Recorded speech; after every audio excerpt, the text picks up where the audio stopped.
Welcome, everybody. This is Avoiding the Addiction Affliction brought to you by Westwards Consulting, the Kenosha County Substance Use Disorder Coalition, and by a grant from the state of Wisconsin's Dose Reality Real Talks, reminding you that opioids are powerful drugs and that one pill can kill. As always, I'm Mike McGowan. My guest today, Jane Musgrave, is a survivor, a storyteller, an author, and a passionate advocate for recovery.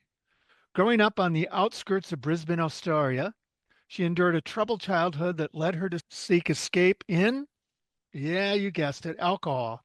What began as a coping mechanism quickly grew into an all-consuming addiction, shaping decades of her life, leading to a series of difficult choices. She details those struggles and her recovery in her terrific book, My Journey Out of the Bottle: 4 Rehabs and a Recovery. Welcome, Jane. Hello, Mike. Thank you for having me. I'm so glad you're here. I'm a little envious. You were talking to me before we started. It's summer where you are. Yes. We're just entering the depths of winter, so I'm envious. Jane, let's start with your first rehab.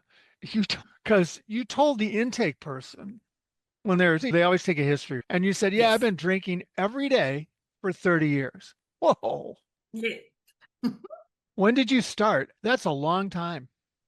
It is a long time. So I started drinking when I was 16, Mm, and by the time I entered my first rehab, I was 46. wow. So yeah, it started at 16 and then just crept up. So by the time I ended up in rehab, I was drinking 2 bottles of wine a night, plus some vodkas, beers, whatever else might be lying around. It was insane. Yeah. And I was still functioning. I'm a professional worker. I worked every day. I raised a family and I drank that much. Yeah, normally when I read books like yours, it's full of family members and friends wanting to intervene along the way, but you just jumped into the 30 and yeah, I was working full time and doing pretty good. Yes, yeah. And honestly, when people tell you to or intervene, say you need to go to rehab, it's the worst thing they can do Yeah. because I just told them to F right off. Yeah. And it wasn't until I decided I needed to go, that was it. Some consequences. There's several, I like all your book, but I've been doing this for a long time. And I heard a reference that I've never heard before. Maybe other people have, but I didn't. The first doctor used a Homer Simpson analogy about a vending machine that helped you. Do you remember it? Oh yeah, and I still use that to this day. It's one of the best things that stuck with me because it was just so stupid. I was having trouble, so I was wanting to let go of alcohol and let go of my ex-husband. It was a terrible marriage, but still Yeah. letting go was hard. So he said, just think of the episode with Homer Simpson. He's got his hand stuck in a vending machine trying to get the beer out.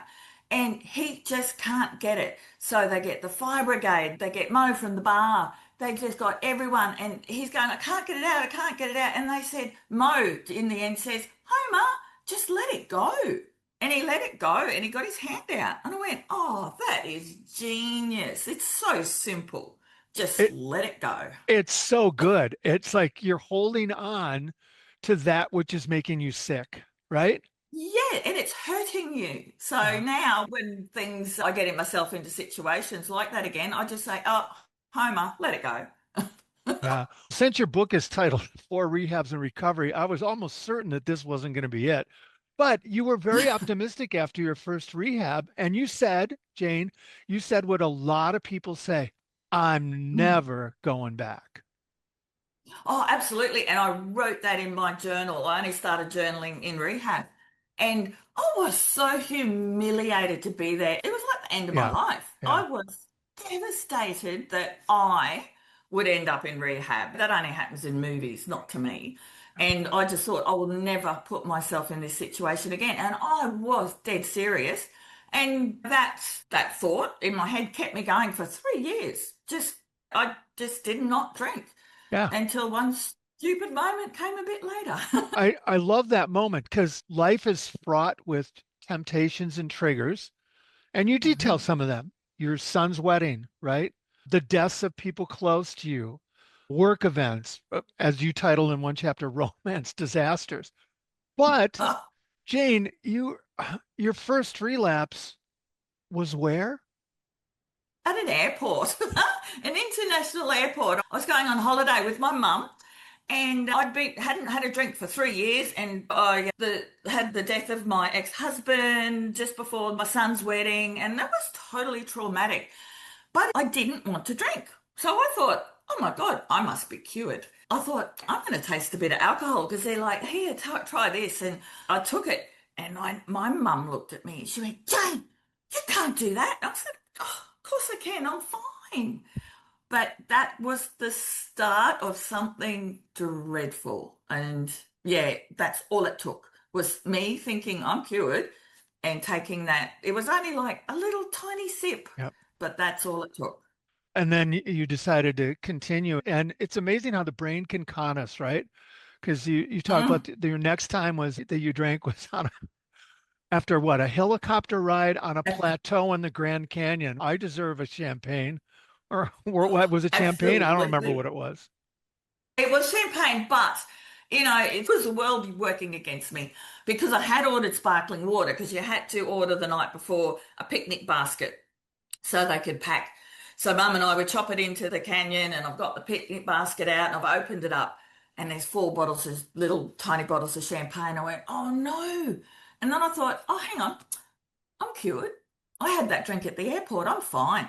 I drank it, and oh my God, it was the best thing. I hadn't had a drink for 3 years, a proper drink, and it was heaven. But I hid it. Like, I didn't tell Mum, as far as she knew, I was drinking sparkling water. And so I just drank it, and I thought, yeah, I'll be good. I'll be good. And then the next time we were in Canada in the Colombian ice fields, and the tour guide came around with some whiskey to celebrate. I went, yeah, I'll be fine. Give me that.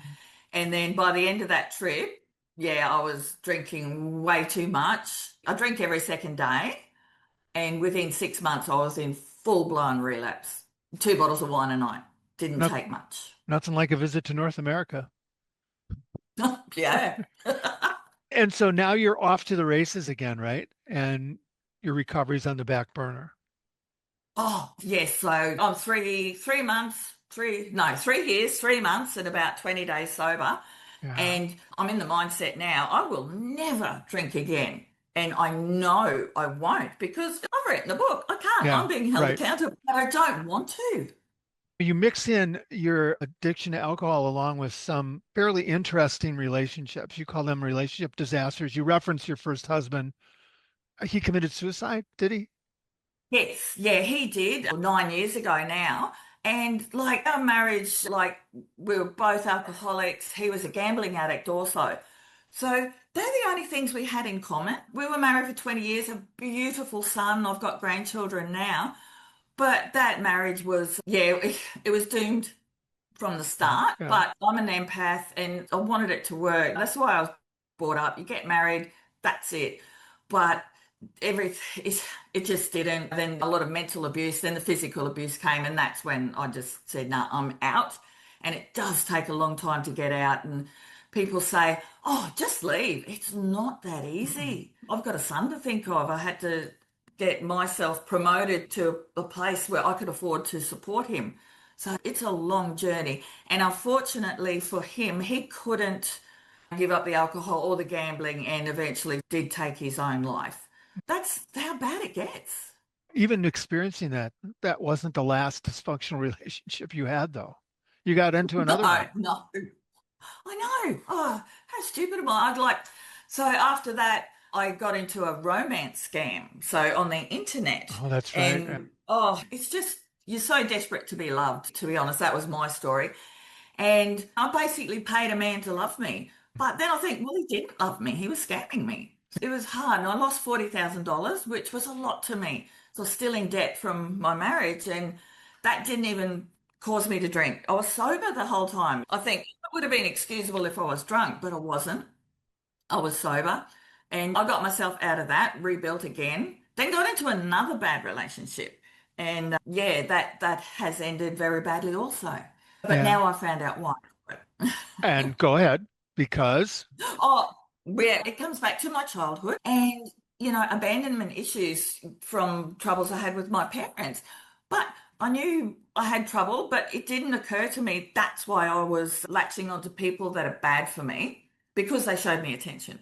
And then drinking to put up with their bad behavior. So, yeah, it all intertwines together. It's insane the way that happens. But now that I've discovered that's why I do it, so I just avoid it now. I Mm. know what to avoid. So that's a win. I was thinking as I was reading it, how many blocked phone calls and messages do you need to do and contact police departments before you go, this is a toxic relationship? Oh my gosh, I let it go way too far, yeah. After the first 11 blocked times within 3 weeks, it's Dane, what are you doing? I just kept going. Honestly, if you have to block someone once, you're trying to have a relationship, that's one too Yeah, many. yeah. So if you're even at that stage, that's not going to go anywhere good. I don't end up in a situation where I am. This last relationship is still going through the court system here in Australia. Mhm. It's devastating and it didn't have to happen. So had I walked away sooner, things would be different. I don't know, but you can't predict that. So it's tough. And the interesting part to me, or one of them, was whoever you met, as embarrassing as that is, right? Because I'm sure it was embarrassing.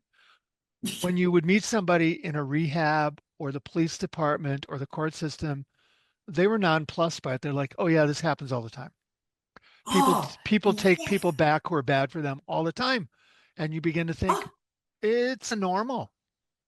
oh, it is because when I told the police officer, yeah, I do have a protection order on this man, but I took him back and I was so embarrassed. And he just said, oh, that happens all the Yeah, time, more yeah, than you know. yeah. And I'm just like, what? So that made me feel good and bad because I thought I'm not the only stupid person. Mm. So it happens more, but I've been able to cope with that.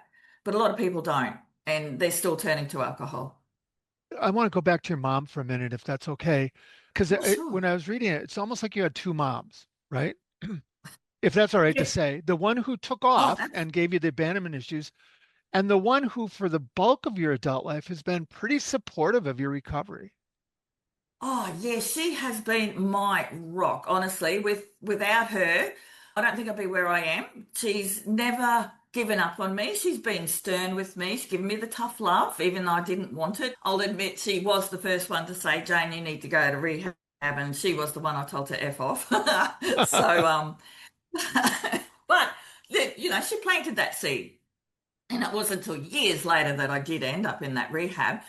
But even though through my childhood and that, I loved her dearly. And when she did come back and we formed a relationship again, we're more like best friends. And that's what I call in my book, I call her my trusty travel Yeah, companion, yeah. is because we get on so well. And when we do travel, people will say, oh, because we've both got the same last name, Musgrave. I took on my stepfather's last name when I got divorced. And I go, oh, you're sisters? And she goes, oh, yes, we are. Of course she does. Of course she Right. does. Yeah. Yeah, and yeah, she's through my whole marriage, I was ringing her every day in tears, pretty much. So she just has been there for me. And I'm so grateful that she's still with us. And like she's in Tasmania, where it's actually snowing. It's Christmas Day and it is snowing in Australia. How bizarre is that? Not near me, but she's about a 3 hour flight away. Wow. It's Yep. not snowing here, and I'm happy about that. Cross my fingers. When you went back to the second rehab, the same place you went to the first one, right? Yes, I did because it worked for me. Yeah. And I give people a ton of credit, Jane, who go back to rehab because, again, there's that I'll never come back. Oh, here I am. Yeah. So that's embarrassing too, but you get over it. And the people who are there expect that relapse is part of the disease. Oh, yes, because it was 6 years. And I didn't expect the same people to be there, but there were the same teachers, the same psychologists, the same doctors, and they remembered me. And that was a surprise. And so it was easier to slot back in. Oh, okay, I'm not as embarrassed because they've seen me before. And then it was during COVID, this one, so we didn't Mm. get to socialize a lot, but most of the people there had been there so many times before. And that's when I realized, oh, okay, I'm not special. This is so common. Yeah. And some of them had only been there 3 months ago. And I thought 6 years was a pretty good effort. And they're like, oh, no, I was here 3 months ago. And I'm like, oh my God. Then that's when I started losing hope because there were so many relapses. Mm. And it was the same program, the same teachers, and everyone was really blasé about it. So I walked out of there just, I walked out of there and I went to the bottle shop and I bought a bottle of champagne and I drank it. That's how much I lost hope in Wow. rehab. Wow. Yeah. So that didn't work. I look, it worked for a few months. I thought, no, I can't do this again. And yeah, life happens and my stupid brain just, I got really tired. And I thought, if I drink again, I'll get my energy back. And I did. So within 3 months, I was full on drinking again. And your rehabs, if I get this right, in Australia, your rehabs were 2 weeks, right? The first two? Yes, they Right. they vary. That's the shortest one. And then your third rehab, you paid out of pocket for. Gosh, yeah. So the first two were covered by my private health insurance. We can all pause there in the United States and go, what? So go ahead. Okay, private health insurance. Anyway, but I do pay a premium. So the third one, so I thought, okay, the first two didn't work. What if I change it up a bit and go to an actual retreat, a mental health and alcohol retreat, because I knew I had problems. So private health did not cover it. I found a couple, some were $100,000 Oh for a my. week program. And I thought, "Oh, I cannot afford that." But I did find one, it was around the $30,000 mark, and I could take the money out of my superannuation, which I believe is your 401k. So I could draw that out now. And then I had to pay tax on that, and it ended up costing me 45,000. So I thought, okay, this is costing me a bucket load of money. It's got to work. Surely. And it was a retreat. There's a private chef, there's a private trainer, you've got your own room, it's in the hinterland in the mountains, and it sounded glorious. But I knew I'd have to put in the hard yards as well. So it was 80 hours of therapy. So I went there. It was great, but it wasn't as alcohol focused as I expected. So I went in there wanting to come out cured of alcoholism, but I came out finding my why I drink, but I still drank Yeah. after it. Yeah, so it Well, wasn't good. you had a psychologist upon discharge. Go ahead, finish that because I had to Oh, reread that well, several times. oh, I know. So she was my assigned psychologist. And when our first session, she said to me, "So are you here for total abstination or you just want to cut down?" And I went, "Hang on a minute. This is rehab. I'm an alcoholic. I need to stop drinking. And you're asking me if I just want to cut down and, oh, just put the brakes on it." And we had words and then we got on the same page, or so I thought. So we had a few more sessions and all of that. And it was 4 weeks later, getting ready for discharge. "Oh, you're doing so well, Jane." She goes, "You'll even be," so this is October, last day of October. "You'll even be able to have a drink of champagne on Christmas Day." And I just looked at her and I'm like, "Are you freaking serious?" I thought, "Why would you say that?" But she was serious. She goes, "Yeah, you're doing great." Oh my God. That was her last day there too, I will Oh, tell you. great, great. And that's take the Wow. 45,000, right? I know. But I was horrified. I thought, why would you do that?" But as our mind works, the seed was planted. Yeah. And on Christmas Day, so I was living in the city here, and my flatmate was flying over to Iran to go visit his family. And I dropped him at the airport. And the day prior, I'd bought a bottle of champagne, put it in the fridge, and I thought, it's Christmas Day. I'm going to have a drink. Only one glass. That's never going to happen, is it? I drank the bottle and I was disgusted. I was ashamed and I didn't even like the taste. But because she planted in my head, "Oh, you can have a drink," I did. And yeah, and then the same old story. I didn't have a drink for a couple more months, but then I got into another bad relationship, didn't. So the alcohol came straight back out. Yeah, that my coping mechanism. Oh, absolutely. And it's, yeah, it doesn't make you forget. It honestly, it makes it worse. Mm. It's the only thing I knew how to do. It's not, I'll have a drink and everything will be better, but it was never going to work. And then hence I ended up in the fourth rehab. And that one, because you're a veteran, right? You're a veteran of Hmm. Australian Royal Air Force. Am I getting that right? Yes, yeah, yeah, You got into a different program that was a little longer, also 4 weeks, I think, right? Was it four yeah, weeks? yeah. It was And 4 weeks. more structured. What I found interesting was, like a lot of people, Jane, your first couple of rehabs, you were like, oh, this AA stuff. Nah, I don't need that God stuff or whatever. But you took to Mm. it a little differently in your fourth rehab. I did. I was, look, desperate by then. 4 rehabs, I was back to, well, by this stage, because as you relapse, you drink more and more. So I was up to 3 bottles of wine a night Oh my and goodness. working. Yeah, and working and trying to function. And it was just getting too hard. And for the first time, it was showing at work that I was having a problem. Like I was tired, I Mhm. wasn't focused, and it was getting noticed. So I thought, if I don't pick my act up, I'm going to lose my job. I support myself. So I lose my job, I lose everything. So I thought, I've got to get onto this. So I started ringing around for some rehabs. I thought, if I'll just detox for a couple of days and I'll be fine. But no, it doesn't work like this. So I got onto this one that the Department of Veteran Affairs recommend. And they said, oh, yeah, all of this. And sounded really good. She said, oh, by the way, we're Alcoholics Anonymous and Narcotics Anonymous based. And I went, oh, hang on a minute. No. And she said, you have to go to a meeting every day. I just said, no, I can't do that. And I hung up because I was just not, I was so against it. And then something happened at work. It was just like, my boss was noticing things. He's Jane, what's going on? You need help. And I went, oh, I do. So I rang that rehab back and I said, look, I'm desperate. I need your help. And I explained to her how I felt about AA. She said, look, it's not religious. It's what you want it to be. I said, oh, so I don't have to believe in God. She said, no, of course you don't.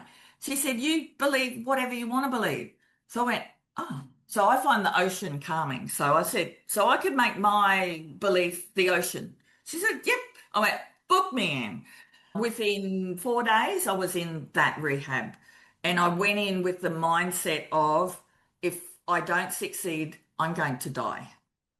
So it was a game changer on two parts. The structure, it was so strict. It was like being in jail, which was what I needed. And my mindset of, if I fail this, I'm gone. So it worked. Well, and then I was amazed. You have some incredibly supportive people in your life, from your boss to your son to your mom to those wonderful people you met at the AA meetings. Oh, yes. That's what I loved about the AA and the NAs. We're all the same. No one in that room is Right, any better or right. worse. It's not a competition. It's, yeah, I'm lost. So many times I sat there in tears. And then so many times I was just so excited and elated, and everyone sitting there nodding. And I'm going, oh, these people understand me. And that was a real a groundbreaker for me, that I could go in there and say anything that was in my head and everyone would nod. And then I understood later they're just nodding because they're not listening. They are listening, but they're just saying, "Yep, been Yeah. there." Yep. So Yeah, the it was old good. there but for And the I grace formed of God. some, absolutely, I formed some really good friendships because what they recommend is you do 90 meetings in 90 days. So I was in the rehab for 30 days. So I kept going to meetings after I got out of the rehab just to keep me focused and on track. So it's exhausting, but I did it and yeah, made some great friends. I don't go anymore because I found them too exhausting in the end. But like I said, the friendships I formed, we're still in contact weekly. Sure. So it was a great starting point for me. And a lot of people, they still go daily. So everyone's different how they treat their recovery. I know how to look after myself. So I don't go because they do drain me, because I just get so excited and talk. And Yeah. And sometimes hearing a lot of bad things isn't good for you either. So you work it out yourself. But There's yeah. a yin and yang about you throughout the book. And you mentioned the ocean, right? Being so calming. Mm. And then in the next chapter, you talk about, yeah, I also race my BMW. So you go from karma sitting cross-legged by the ocean to racing up a Yeah. mountain with your BMW, a little surf and turf, right? Um, Absolutely. That has been a godsend that. So I was 56 and I became a race car driver, and that's what I and a call the good chapter. one. Oh, yeah, who knew? Like my dad was involved in Speedway and everything, and he was always taking me for drives, and he loved driving, and I love driving as well. It just turns out I was a natural at it. I bought the BMW, joined a club, got asked to join the race team because they could see I drove like a maniac. And yeah, so raced in some of the best courses in Australia, like hitting 200 down the back straight. This is on my first time ever. And then the signs are coming up 100 meters to go, 50 meters. Oh, I better brake now, better brake. But it's that adrenaline, that rush. And I thought, who needs alcohol when I've got this? It was replacing one addiction with another. But this was a good one. It's my sister-in-law watched me race once and she's down in Tasmania and she goes, Jane, what if you crash? And I went, I'll die. And she Mm. went, what? And I said, that's it, because there's no safety. It's our car. We've got Yeah. a helmet on.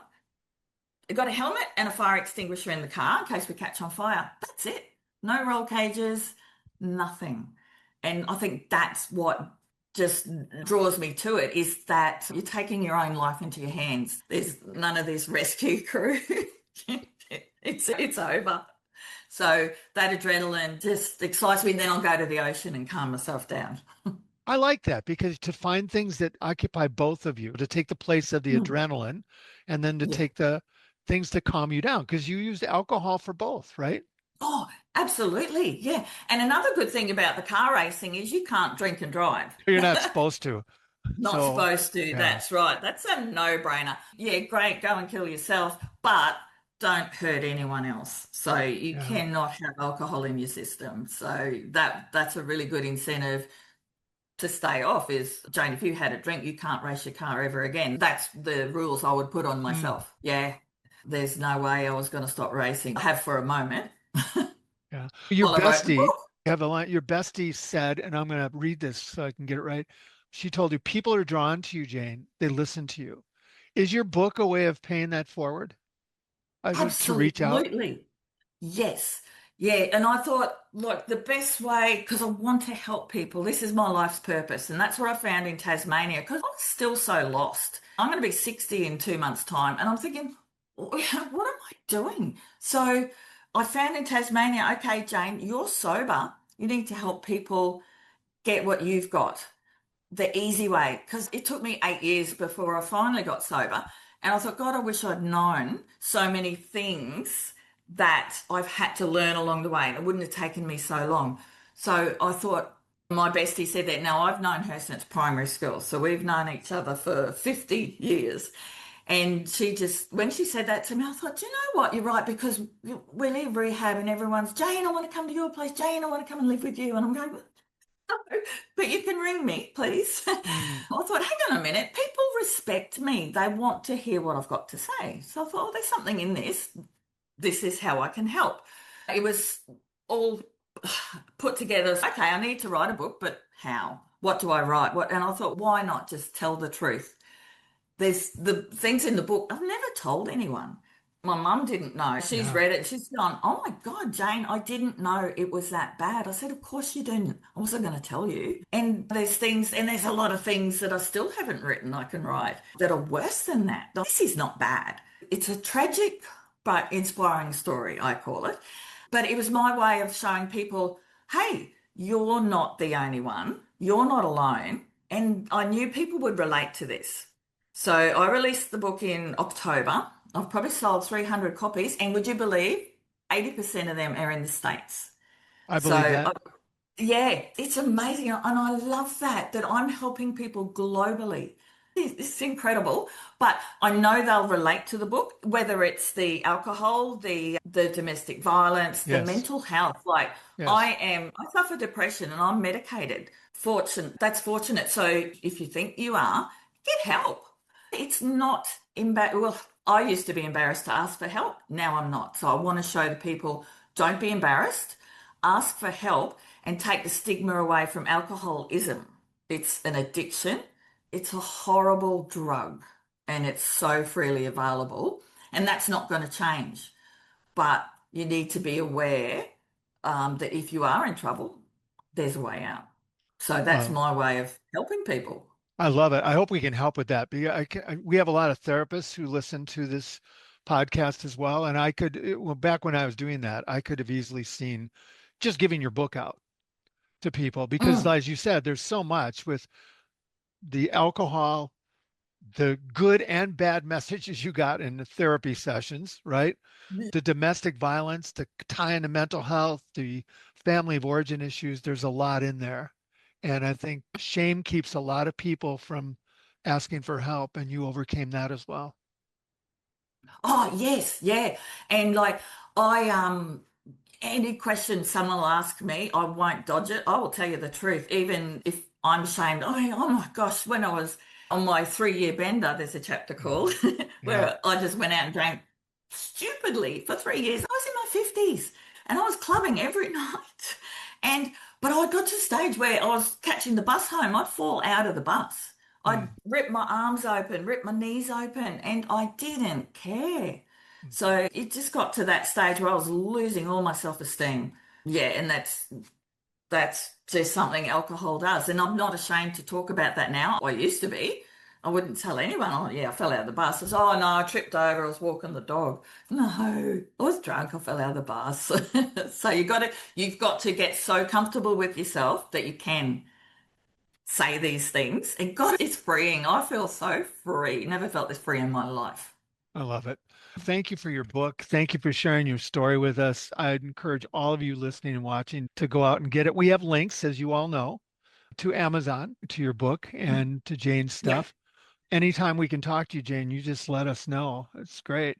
For those of you listening, while we end this, we hope you find hope, insight, courage, support wherever you are. Thanks for listening. And as always, be safe. And as Jane would probably say, wear a helmet. Yes.